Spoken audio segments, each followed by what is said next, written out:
Hi, I'm Anna. I have Hypermobile Ehlers Danlos Syndrome. I wanted to create this channel because I have a lot to learn, but I also have a lot to share. I live in South Central Pennsylvania. I have two beautiful little girls and a wonderful husband. Hypermobile Ehlers Danlos Syndrome, or heds as they call it for short, it's a disorder which affects collagen in connective tissue. Connective tissue is in bone, muscle, skin, tendons, cartilage, blood vessels, pretty much everywhere throughout the entire body.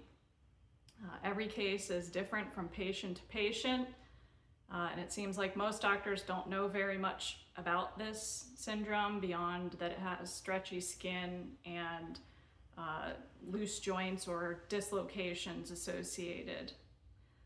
It often comes with a lot of comorbid conditions. For me, it comes with POTS and mcas. So POTS is Postural Orthostatic Tachycardia syndrome, and mcas is mast cell activation syndrome. But there are tons of conditions that are associated.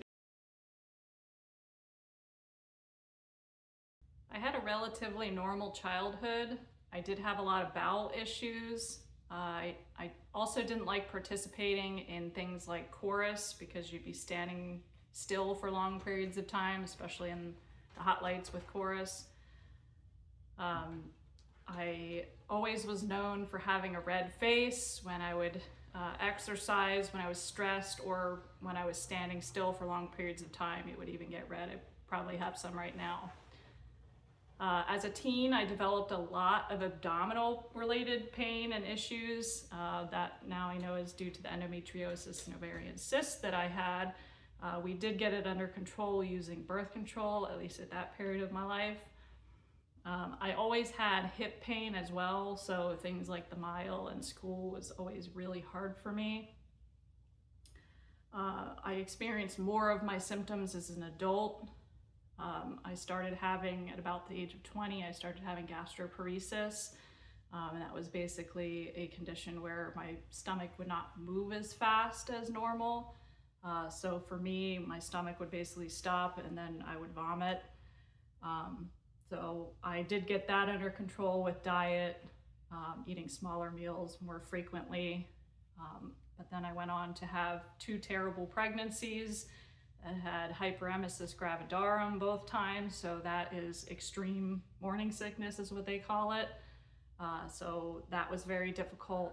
I also developed preeclampsia during both of my pregnancies. And after my first C-section, I had about a golf ball sized hematoma that they had to surgically fix. Now we know it's because my skin is, EDS skin. I also had a lot of dysautonomia symptoms after my pregnancies, like blood pressure and heart rate going all over the place that they kind of couldn't figure out.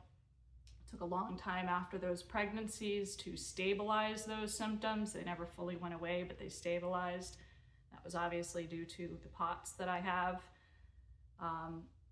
After my first pregnancy, I also developed pretty bad sciatic pain that went down both of my legs. That was pretty difficult to deal with, especially with a little baby. I went to my family doctor and they gave me muscle relaxers. That didn't really help. And frankly, it made things a little bit worse for my joint pains and things like that. I went to a chiropractor. That did nothing. So eventually I learned how to stretch and kind of deal with it. It did get a little bit better. I had lost a little bit of weight. It kind of resolved. It creeps up every once in a while, but I learned to live with it. Then eventually in about 2018, I started to develop night sweats, which with that was a really alarming symptom for me because you think night sweats and associate with terrible things. So I went to the doctor, got tested. They said that my hormones, everything was fine. All the blood tests came back fine, so they just kind of dismissed it, and I learned to live with that as well. Eventually, my abdominal pain got to be so bad, and I couldn't go back on birth control because they discovered I have a blood clotting disorder. So they didn't want to put me back on birth control, which had controlled my endometriosis earlier in life. So I decided to have a hysterectomy and my right ovary removed, which was one of the best decisions I've made. It significantly reduced my pain. In about 2019, I went to cardiology because I was experiencing pounding in my chest. That turned out to be some PVCs. Those are just usually an innocent type palpitation. I was under the normal threshold, so they didn't really treat that didn't really do anything for that. That was another thing I learned to live with. In that same year, I went to nephrology because I was having pain under both of my rib cages and through the back. So they found, with a scan, they found that I had medullary sponge kidneys. It basically means that my kidneys are filled with calcium in between the tissues. So they just kind of did all the testing around that, and there was nothing that flagged them as, anything that I had to deal with. So I lived with that, kind of figured out the more water I drank, the less I would feel that pain. So I went on living with that. So there was a bunch of things I was already living with. And then we come to 2023, and that was where the real heck started. I ended up with a symptom called dysphagia. Dysphagia means that you're having difficulty swallowing. I could not eat anything that was thicker than smoothie consistency, and that was kind of like a real wake-up call, like something is going on and these doctors need to listen. So I went into my doctor, they did a scan on my neck, an ultrasound, and they found that I had a thyroid nodule. So they said, oh, well, it's probably, it's probably just that, it'll go away. And it did go away. So they kind of wrote me off, and I said, but there's all these things going on. I started experiencing really bad exhaustion, hair loss. I had the night sweats. My calcium was high. I opted for testing my vitamin D, and it was low. I was trying to put the pieces of the puzzle together because I still had bowel issues, the palpitations, and then I was having pain in my joints. Like I felt like I was having the flu, like just everywhere, all my back, my joints, everything hurt. I was having bad insomnia, couldn't sleep, would wake up in the middle of the night frequently. I had easy bruising all over the place, and my skin was just incredibly itchy. And these are all vague symptoms. The doctor just said, well, it's probably just nothing, it'll probably resolve, maybe you had something viral, maybe this. And I said, but this has been going on for years. At that point, she said, well, we could send you to maybe look at your bowel issues. I said, okay, well, at least that's something. So they sent me to the gastro doctor, and they did a colonoscopy. They found that I had nodular lymphoid hyperplasia and redundant colon, both are which associated to Ehlers Danlos. But yeah, I had all of these symptoms and no answers.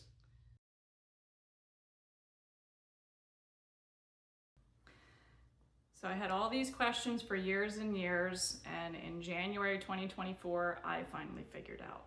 Not the doctors, me.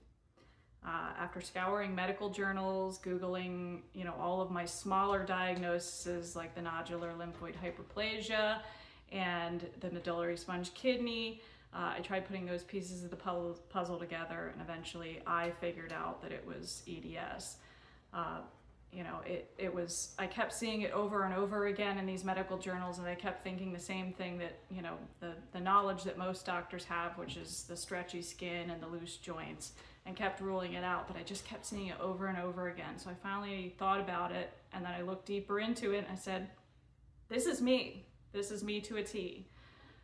Once I figured it out, I sent a few pieces of information, mostly the Beighton scale, so some of the some of the joint hypermobility pictures to my sister-in-law, who is a genetic counselor, and she said, definitely go get evaluated for it. And I was scheduled, unfortunately, genetics is never fast, so I was scheduled in January 2024 for January 2025 But I was able to thankfully get into a local doctor who, he is an EDS specialist, and he was able to see me thankfully early in May 2024. After a cancellation, I quickly slid into that appointment. I felt like I was in capable hands because this doctor himself has EDS, a different type, not the hypermobile variation. But I felt like I was in capable hands for the first time.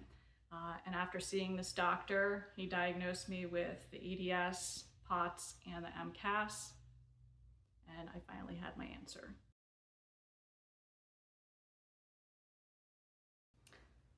I'll start off telling you a quote by rheumatologist Dr. Rodney Graham. He said, "No other disease in the history of medicine has been neglected in such a way as Ehlers Danlos."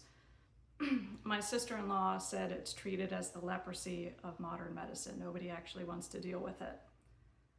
Our medical system is unfortunately set up by, specialties, and it's not often enough that doctors look into the patients as a whole. They look at just their specialty. So this creates a lot of confusion because nobody actually looks at the patient as a whole. Nobody looks at the whole puzzle being put together. Unfortunately, it leads to a lot of medical trauma, and I definitely have my fair share of that with PTSD.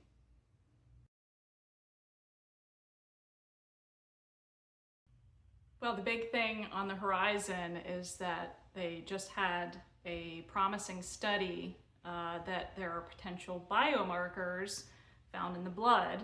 Obviously, that is a long ways away. They need larger studies, and that's not going to be helpful for very long.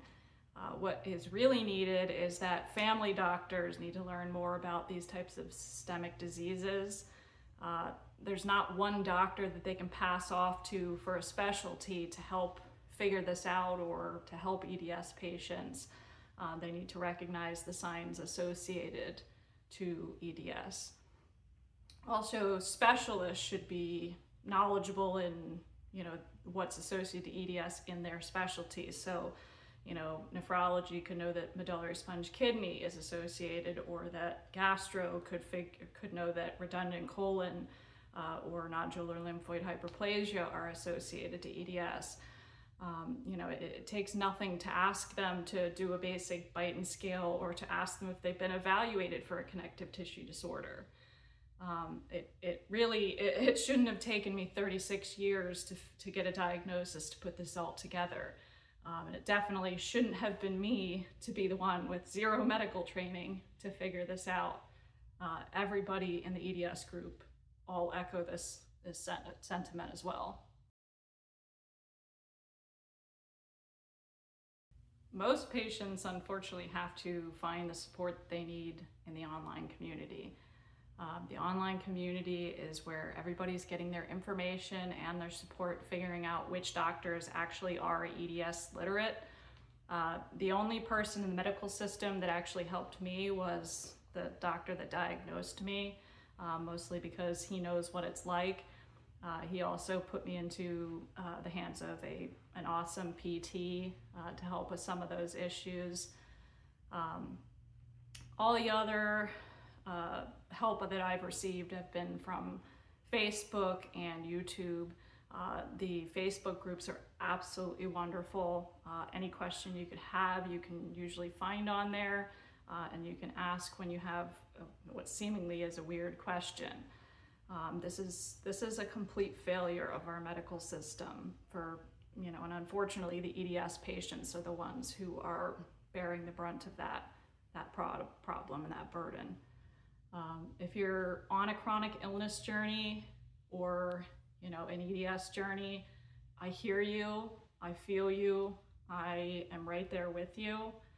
I'm still learning to live with these conditions. I have a lot to learn. I've already learned a lot, but I have a lot to learn. And I would really appreciate if you would like and subscribe. I'm hoping that we can help support each other, that I can learn from you and you can learn from me, because it seems like that's where the help is. If you're a medical professional that has experience with EDS, we would love to hear from you. You're valued in this community, and there's definitely not enough of you. We would love to hear any knowledge that you have to share with us. I hope to see everybody in my next video.